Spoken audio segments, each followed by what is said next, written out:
Қандай жағдайда банктегі счетыңыз бұғатталады?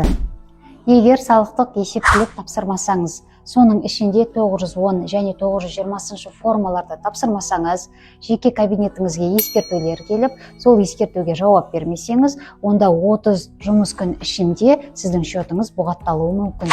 Салықтық қарыздардың төленбеуі.